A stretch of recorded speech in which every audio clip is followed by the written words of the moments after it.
I told them I didn't need a voice of God introduction, but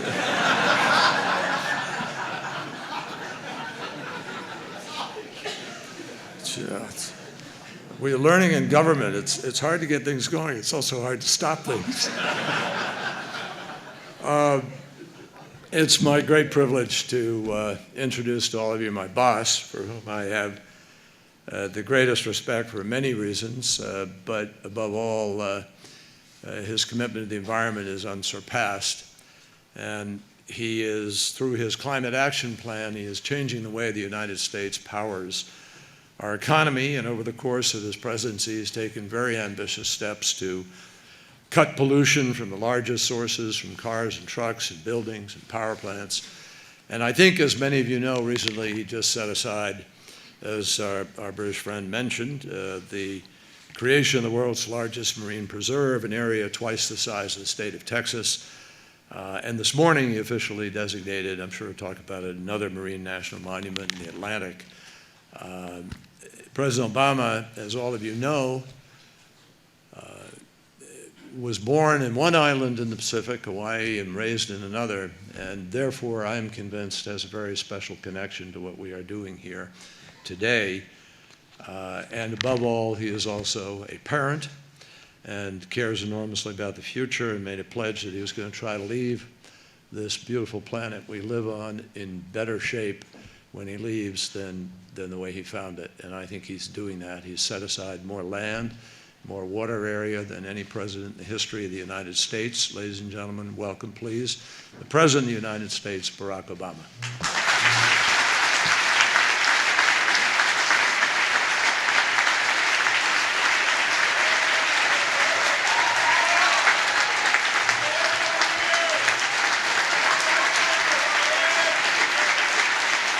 Thank you.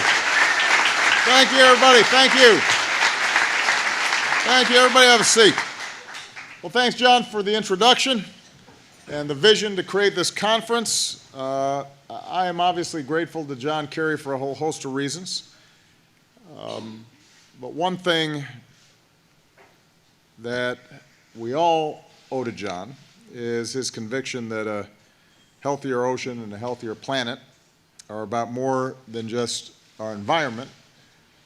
They are also vital to our foreign policy and to our national security. So he has elevated the profile of climate change, ocean protection, to the point where we have conversations about this, not just in the Oval Office, but in the Situation Room. And that is critical in helping us mobilize all of government around the issues that all of you care so deeply about. And it is no wonder that John feels this way. Our Secretary of State is the descendant of sea merchants and sailors. He's a Navy veteran himself, so in a lot of ways the ocean is in his blood. Many years ago, John's father passed to his son a sailor's love of the sea, its wonder and its beauty and its power. But John's dad also loved what he called the sailor's environment, reading the weather and the waves and the different ways that one adapts to the ocean. Of course, the problem that confronts all of us today is that we're asking far too much of our ocean in asking it to adapt to us. And John's right that this is also personal for me. I grew up in Hawaii. The ocean's really nice there. And anybody who grows up on an island, certainly those of us who grow up in Hawaii, learn to appreciate very early on its magic, how it inspires awe. And sometimes, if the waves are a little too big and you've gone a little too far out, how it inspires fear and a healthy respect. And the notion that the ocean I grew up with is not something that I can pass on to my kids and my grandkids is unacceptable. It's unimaginable.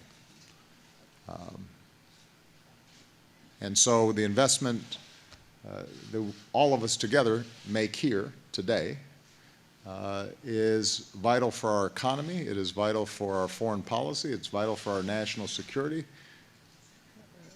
But it's also vital for our spirit. It's vital to who we are.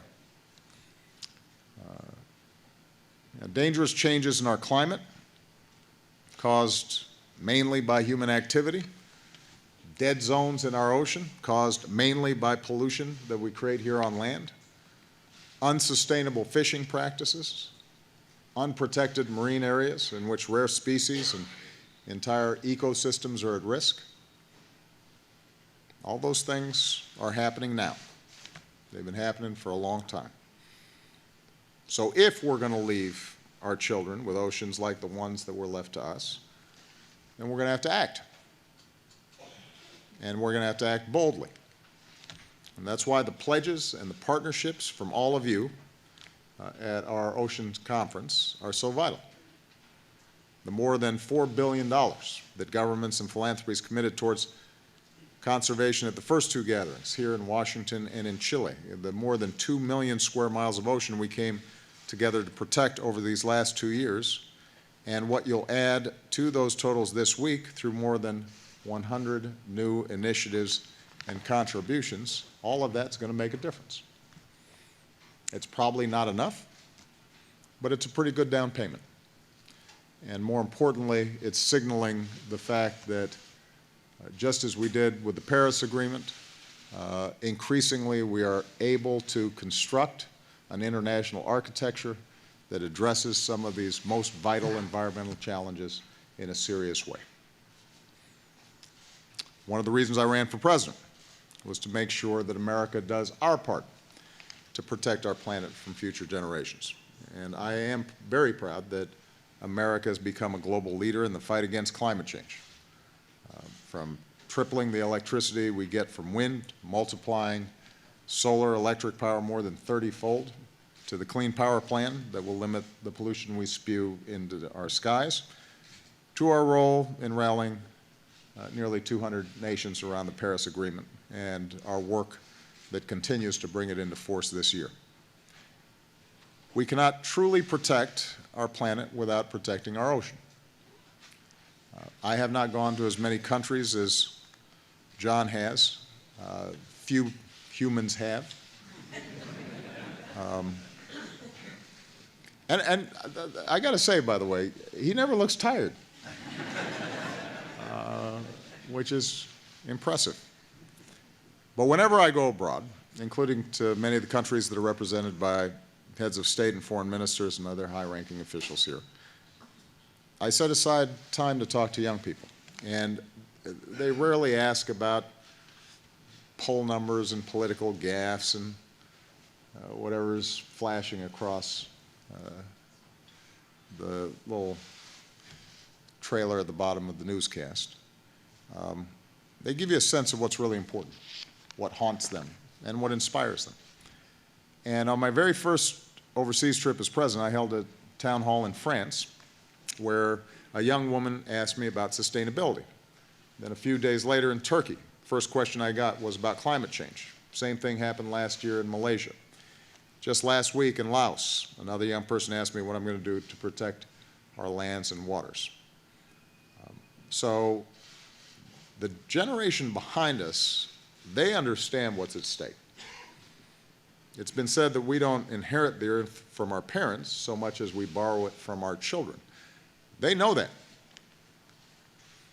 Our children prove every day that they care deeply about this planet. Their right to inherit a healthy planet is a sacred responsibility for all of us. And how we treat our oceans is a big part of that burden. At an oceans conference with a bunch of experts, I assume I don't have to tell you that oceans are pretty important. You guys know this. But for those of you who are listening outside the hall, it is the dominant feature of our planet.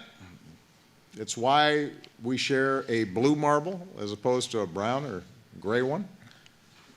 Our oceans feed us, protect us, regulate our climate, our weather, anchors industries from transportation to tourism to trade of all kind. The health of our planet's oceans determine in large part the health of our own bodies and the health of our economies. And while it is our ocean's contours that shape our coastlines, it is what we decide and do here that will shape our ocean's future. And that's why my administration's protected more waters than any in history. We established the first ever national oceans policy, which brings together government leaders with fishermen and boaters and researchers and everyday citizens, and ensures the decisions we make and resources we use are grounded in science. We crack down on illegal, unreported, and unregulated fishing. We've created and expanded marine sanctuaries, and as John mentioned, just last month we created the largest marine protected area on Earth. It is now twice the size of Texas, home to more than 7,000 species, including some that are endangered and threatened. Our conservation efforts and our obligations to combat climate change, in fact, go hand in hand, because marine areas already have enough to worry about with overfishing and ship traffic and pollution, like those patches of plastic waste floating in the Pacific, and the invisible pollutants like carbon that we cannot see.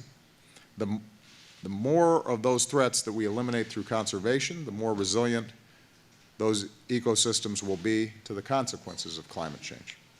So today we're building on this approach by establishing the first marine national monument in the Atlantic. We're protecting fragile ecosystems off the coast of New England, including pristine undersea canyons and seamounts. We're helping make the oceans more resilient to climate change, and this will help fishermen better understand the changes that are taking place that will affect their livelihood, and we're doing it in a way that respects the fishing industry's unique role in New England's economy and history. So I'm proud of what America's done, that we are doing our share.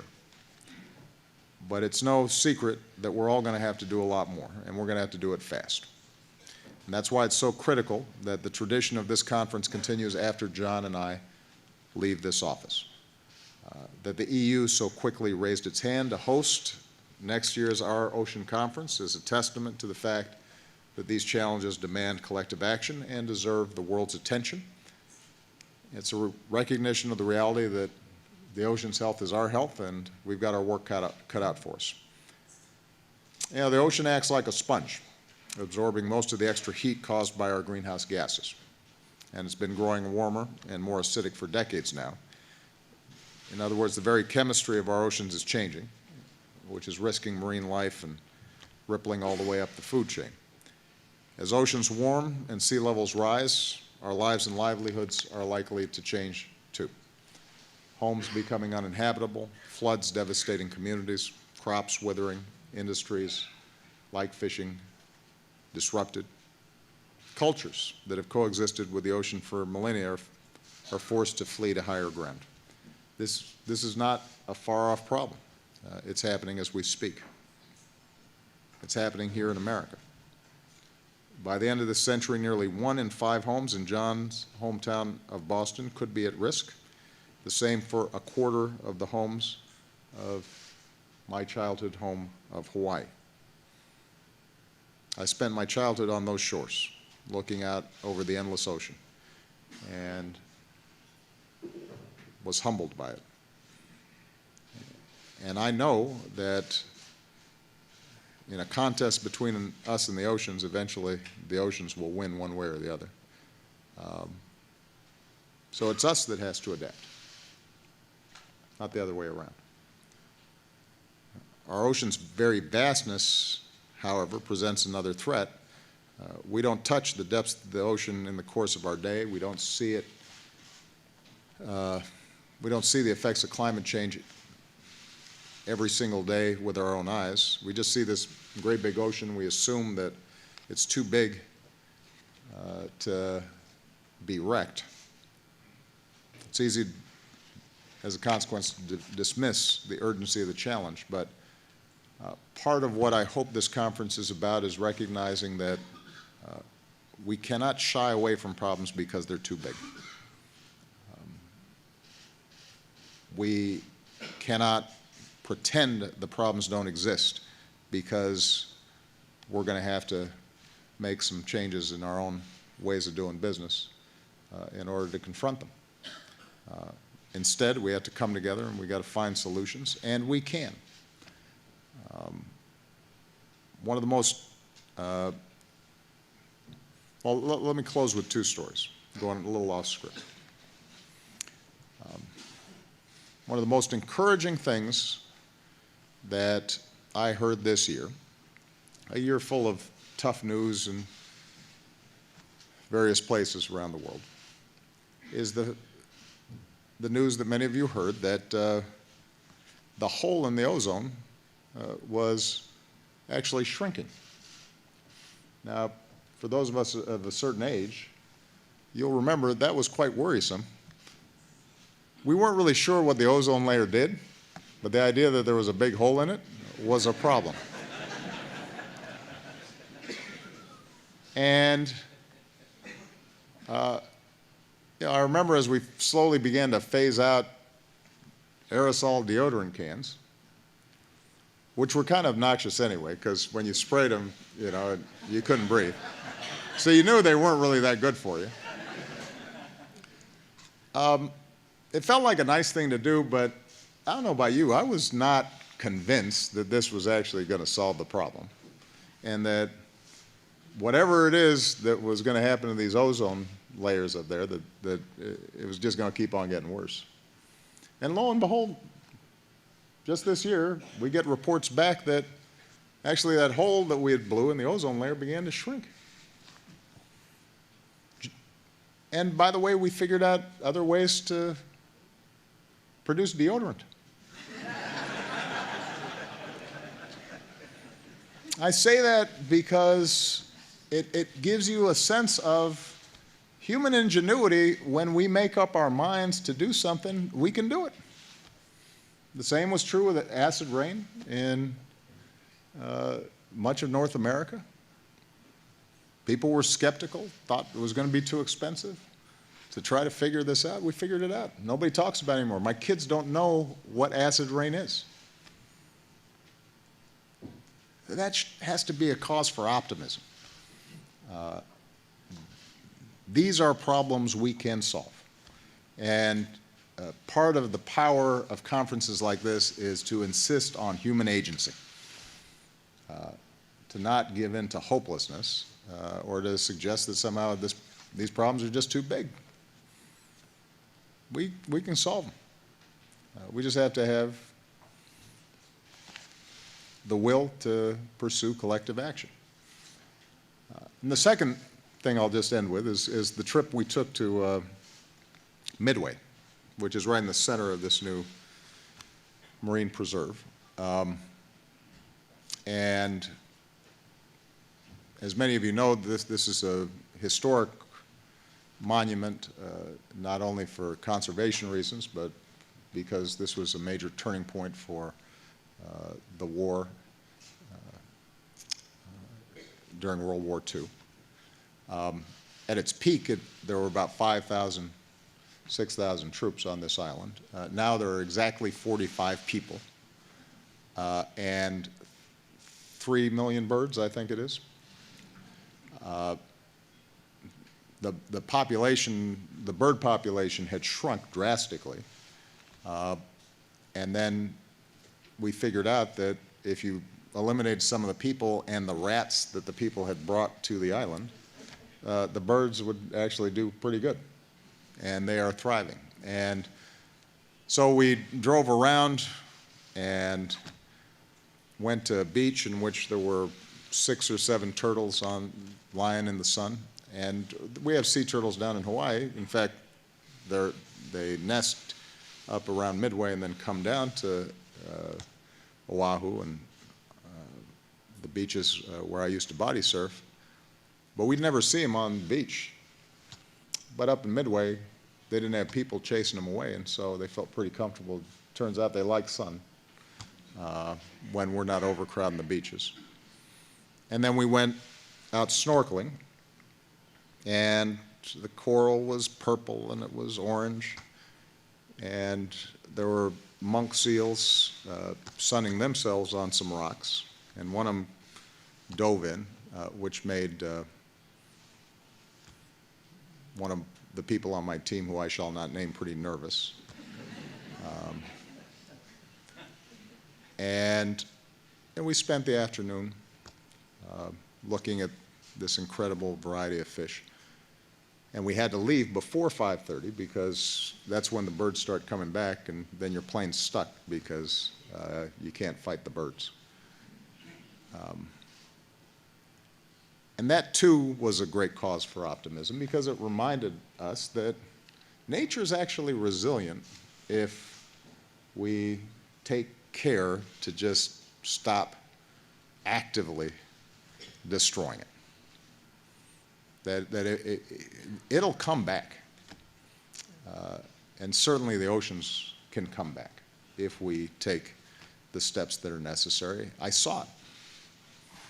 It was right there, evidence of the incredible power of nature to rebuild itself if we're not consistently trying to tear it down.